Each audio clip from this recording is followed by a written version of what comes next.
Da primeira vez que esteve lá em São Paulo, a gente não imaginava, né? Que ia ser aquele sucesso. O pessoal gostou pra caramba daquele papo, hein? Eu gostei demais, mas a gente não tem ideia que aquilo vai atingir, quem vai atingir, como vai atingir tantos. Não sei se o senhor leu lá tanto testemunho, Sim. tanta gente agradecendo a gente pelo papo. Dá uma felicidade isso, né? Dá sim. Na verdade, é o que mais nos recompensa e nos alegra, né? É ver que, de alguma maneira, o que a gente é, o que a gente produz, o que a gente diz, acaba abençoando outras pessoas. E eu sou muito grato, viu, Rogério, pela oportunidade. Porque eu acho que aquele papo furou um pouco a bolha, né? Do pessoal que frequenta igrejas. Chega pessoas que podem estar assistindo uma outra coisa, aparece aquele vídeo sugerido para ele, ele acaba assistindo. Sem dúvida. Eu tenho certeza de que não somente saiu da bolha, mas como ela furou outras bolhas também, não é? E entrou. Com certeza. Foi muito bom. Que esse papo, então, seja tão bom quanto aquele, ou melhor, né? Assim seja, assim seja. Não é? Vamos lá. E temos bastante coisa, então agradecer demais a tua vinda aqui em Orlando, tô gostando pra caramba daqui. Já... Você tá acostumado com esse sol já? Não, queima mais. Calor. Olha, eu sou de Recife, mas esse sol de Orlando queima mesmo, ele é ardido. Mas o de Recife não é também? Esse aqui é mais. Por que será? Eu também senti isso, é um sol ardido. Não sei, minha esposa tem a tese de que aqui a camada de ozônio já se foi. Já foi embora. Mais rápido, né? É muito escapamento, muito... O Davi falou que o pior mês aqui é agosto, não é isso? Agosto. Agosto é pior do que agora? É pesado, agosto é pesado. De você sair E aí você sai, entra nos ambientes... Tudo é ar-condicionado. Mas não é no talo, né? No mais frio possível e lá fora... Pra poder compensar. Você não ficar doente aqui, né? Augusto, tem muita coisa acontecendo, né? Lá no Brasil a gente tá tendo essa tragédia aí do Rio Grande do Sul. Sim. E eu queria começar com um assunto que não é fácil, ó. Eu já vou perguntar, porque as pessoas... Eu acho que muita gente se perguntando onde tá Deus quando acontece uma tragédia dessa. Claro, o pessoal no desespero, falando, pô, como Deus permite... Eu acho que é uma questão que várias vezes já abordaram você sobre isso, né? Já falaram sobre isso. Olha... Não deve ser uma resposta fácil também. Não é. Em primeiro lugar, qualquer resposta que a gente vai dar, a gente tem que evitar tripudiar do sofrimento alheio. Sim. A gente tem que respeitar, chorar. A Bíblia diz isso, que a gente tem que chorar com os que choram. E há motivo para lágrimas. Quando a gente vê os quadros de destruição, de sofrimento, de perda, não só de material, mas de vidas também, tudo que aconteceu, o coração da gente tem que ter essa reação de contrição, de tristeza e de empatia. Por outro lado, a gente não pode deixar esse sentimento, que é um sentimento correto, nos levar a deixar de perceber a realidade por detrás desse tipo de tragédia.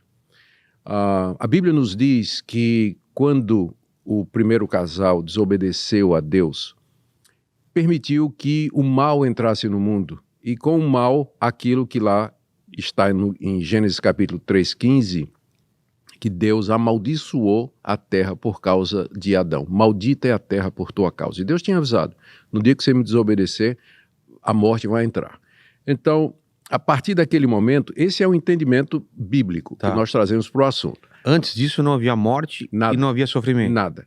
Depois a terra foi amaldiçoada e ela foi castigada por conta de Adão, que era o representante de Deus na terra. E todas essas catástrofes que a gente percebe, não só essa tragédia, mas outras que a gente vê no mundo inteiro, são os estertores de um mundo agonizante debaixo do juízo de Deus por conta do que aconteceu. A gente chama isso de castigos temporais. A gente pode pensar, mas Deus não tem misericórdia? Deus tem misericórdia, mas Deus, sendo justo, sendo reto, ele não pode deixar de cumprir o que ele disse. No dia que você pecar, você vai morrer e a maldição vai entrar na terra. Isso foi dito a Adão. E o que a gente vê é exatamente isso aí.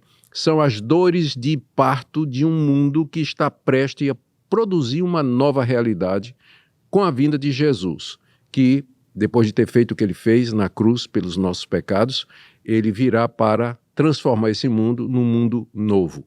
Então, onde não vai ter nada disso. Então, ao mesmo tempo que a gente vê e fica triste com tudo isso. Tem uma revolta, não tem como não ter revolta também. Mas essa revolta, ela não pode ser contra Deus, porque não existe ninguém Porque o pessoal diz assim, por que Deus permite tanta gente inocente sofrendo? A verdade é que não tem inocente diante de Deus. Não tem inocente. A raça humana toda é pecadora diante de Deus. Então, se Deus decidisse hoje exterminar numa catástrofe mundial a raça humana toda, ele estaria sendo justo. Ele não estaria sendo injusto, mas ele estaria sendo justo. A misericórdia dele é que impede que seja pior, Rogério, que seja pior do que isso aí. Então, são esses sentimentos que a gente precisa ter. E tem mais uma coisa que eu vou dizer depois de você falar, porque eu sei que você ia dizer a minha dúvida era isso. Quando teve essa queda Sim. de Adão e Eva, se já estava programado a nossa remissão com o Cordeiro, que seria Jesus na cruz. Desde da queda já existia um plano de redenção ou não? Sim. Deus na eternidade planejou tudo o que acontece. Isso nós não temos como fugir. Eu sei que as pessoas não gostam de pensar nisso, porque a ideia de um Deus soberano, supremo, de quem todas as coisas dependem, levanta questões como a origem do mal, por que é que as pessoas sofrem e tudo mais. Só que esse Deus, ele é sábio, ele é justo, ele é bom, ele é generoso, ele é bondoso. Às vezes a gente não entende os caminhos dele, mas ele não pode ser acusado de injustiça. Lá na eternidade, ele planejou tudo o que existe, para que no final da história, a história está caminhando para um final, no final da história ele seja glorificado, o mal seja vencido definitivamente, o bem triunfe de uma vez por todas, de forma que o mal não possa retornar, e Deus tenha realizado o seu plano e o seu propósito. Isso aí a gente não tem a menor dúvida. Tragédias, não somente nacionais, mas individuais, elas acontecem como resultado desses castigos temporais que nos acometem, em contraste com, ainda tem mais, né? Os castigos eternos que vêm depois da morte. Entendi. Depois da morte. Então, isso são penas temporais. Agora, eu preciso, se a gente tem um tempinho ainda para ficar nesse tópico, Sim. eu queria dizer uma coisa muito importante. Uma vez chegaram para Jesus e disseram, mestre, tinha uma torre aqui e ela caiu, a chamada Torre de Siloé. Sim. Ela caiu e matou um monte de galileus. O que é que o senhor disse sobre isso? E Jesus disse, vocês estão pensando que essa tragédia que matou não sei quantas pessoas, quer dizer que essas pessoas que foram atingidas pela tragédia são piores do que as outras? De forma nenhuma. Se vocês todos não se arrependerem, vocês serão condenados do mesmo jeito. Eu tenho ouvido, infelizmente, eu quando estava dirigindo para cá, eu vim escutando um vídeo que me mandaram de um pastor dizendo que o que aconteceu no Rio Grande do Sul é porque o Rio Grande do Sul é o estado mais envolvido com feitiçaria, com terreno de umbanda, quimbanda, espiritismo. A proporção e é verdade, estatisticamente falando, a maior concentração do espiritismo, baixo espiritismo, é lá no Rio Grande do Sul. E o pastor dizendo que tudo isso que está acontecendo é juízo de Deus sobre o Rio Grande do Sul por conta disso. Então, eu acho isso eu acho cruel. Porque não é verdade, porque somos todos, diante de Deus, pecadores, Rogério. Todos nós, cada um de nós. Então, não podemos dizer, por um lado, que há inocentes, mas também nós não podemos dizer que essas tragédias É a mesma são porque... coisa de a Alemanha ser amaldiçoada para o resto dos tempos por causa do que aconteceu na Segunda Guerra, né? Não é assim que funciona, né? Não. Então a gente tem que evitar esse tipo de coisa. Por um lado, a gente tem que se compadecer, por outro, saber que Deus ele não está sendo injusto, Deus... lembrar que nós somos uma raça debaixo da condenação de Deus por conta dos nossos pecados e não condenar os rio-grandenses e o pessoal lá do sul como sendo piores do que os outros, porque aquela tragédia aconteceu. E essa soberania de Deus quer dizer que o que acontece porque ele permite ou ele age para acontecer essas coisas? Não, ele acontece não é nem porque ele permite, acontece porque ele decretou. A Bíblia fala de Deus como se fosse um soberano Senhor que governa por decreto. Deus determina, na eternidade, ele determinou tudo o que haveria de acontecer. Como o próprio Jesus Cristo disse, não cai um passarinho no chão que não seja a vontade do meu Pai que está nos céus. De uma maneira que a gente não entende, Rogério, porque nós estamos falando aqui de um ser que é totalmente outro, ele é diferente de nós, ele é acima de nós, ele é eterno, onisciente, onipresente, onipotente, e nós somos criaturas, a gente não consegue, mas Deus, ele é de tal maneira que ele conseguiu, na eternidade, decretar tudo o que existe, sem que ele seja o autor do pecado e sem tirar a sua responsabilidade e a minha. Como é que ele faz isso? Eu não sei. Porque a Bíblia não diz. Se ele é soberano e decide tudo, então eu não tenho livre-arbítrio total. A culpa não é minha, a culpa é sempre dele. Porque ele determinou que aquele cara fosse assassino, que esse fosse a vítima. Que aquele cara morresse atropelado e esse fosse o cara que atropela. Como que funciona isso? Pois é isso que as pessoas não entendem, e quando tentam resolver esse aparente paradoxo, parece um paradoxo. Eles acabam caindo em erros antigos. Tá. É uma discussão antiga. Antiga. Então, por exemplo, se você disser que Deus não é soberano, e que para que o homem seja totalmente responsável, então isso significa que quem governa o mundo, quem governa as coisas, são as decisões humanas. E Deus, nesse caso, você não pode nem apelar para ele.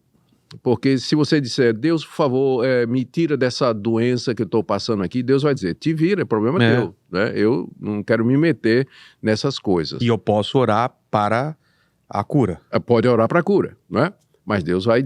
Se ele não é o Senhor absoluto de todas as coisas, ele não tem controle dos acontecimentos. Então, ele não tem como mexer nos pauzinhos para você ficar curado. Então, ele tem que ser soberano para poder responder orações, para poder escutar o sofrimento.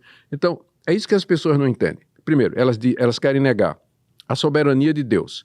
Aí o resultado é que o Deus da Bíblia vira o Deus verdadeiro, vira um deusinho que serve apenas para atender nossos desejos. Outra tentativa é anular a responsabilidade humana. Aí faz de Deus um déspota que não dá, que é injusto e uma série de outras coisas. E que a gente somos bonecos na mão dele, não é?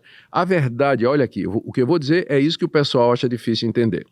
A mesma Bíblia que fala que Deus na eternidade determinou tudo o que acontece é a mesma Bíblia que diz que eu sou responsável pelos meus atos. Pensa num trilho de trem. Imagina, pensa no trilho de trem. Você fica ali no trilho, você olha e os dois tracks, os dois trilhos, eles vão lado a lado, caminhando, mas eles não se tocam. Mas eles estão lado a lado. Precisa dos dois trilhos para que a locomotiva passe. Só lá no horizonte é que esses dois trilhos se encontram. Que é uma ilusão.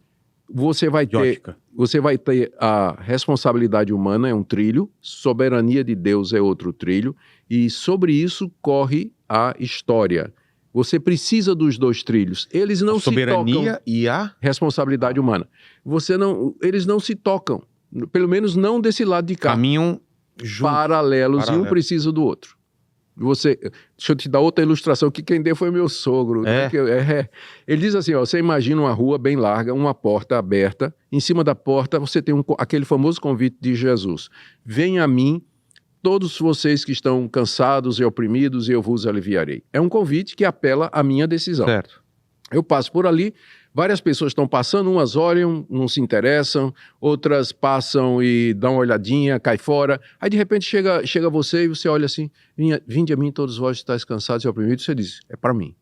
Aí você voluntariamente, de livre e espontânea vontade, você entra. Quando você entra, você olha para a porta pelo lado de dentro. E em cima da porta, no umbral do lado de dentro, está escrito também a mesma palavra de Jesus. Só pode vir a mim aquele que o Pai trouxer. Então, na hora de você tomar a decisão, é a sua decisão. Você é responsável, você toma. Depois que você tomou, você olha para trás e diz... Estava escrito que eu ia tomar essa decisão. Eu só tomei porque Deus me trouxe até aqui. Aí me confunde. Aí me confunde. Mas é exatamente isso que a Bíblia ensina. Não tem solução. Eu não sei explicar esse mistério para você. A gente tem convivido com esse mistério durante séculos. É a mesma coisa do mistério da Trindade. Deus Pai, Deus Filho, Deus Espírito Santo. Não são três deuses, é um Deus só, mas três pessoas. Mesma coisa a natureza de Cristo. Cristo é Deus e Cristo é homem. Como é que pode ser isso numa única pessoa? São mistérios que a fé cristã professa, recebe, mas não entende. Não consegue alcançar, não tem jeito. Exatamente porque aquilo que eu disse, nós estamos lidando com um ser que é totalmente outro, é diferente de nós. Ele consegue fazer coisas que nós não conseguimos acompanhar. Nosso raciocínio não alcança o que ele faz.